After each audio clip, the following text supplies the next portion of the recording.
Mga mentors kami na spiritual, they always say, it's not about always saying, put God in the center, dapat pag LDR kayo, may faith kayo kay God, dapat matatag ang faith nyo. Hindi daw totoo yun.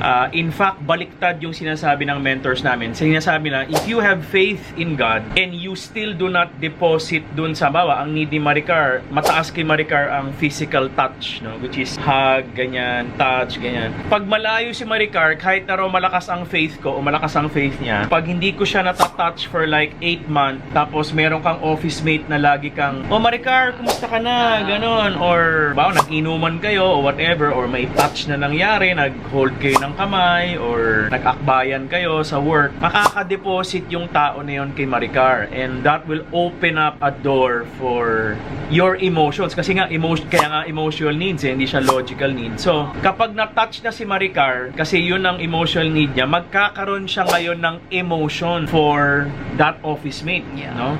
So kahit mahal ako ni Maricar, nasa Pilipinas ako, somebody is meeting your physical touch na need, di magkaka-emotion ka. So torn ka ngayon, mahal mo ako sa Pilipinas, pero mahuhulog ka na rin doon dahan-dahan. Parang gano'n. So LDR is not something fully support. This is RM, Relationship Matters. Your online ninong and ninang saying, wag Pera-pera lang ang pagkuha ng ninong at nina.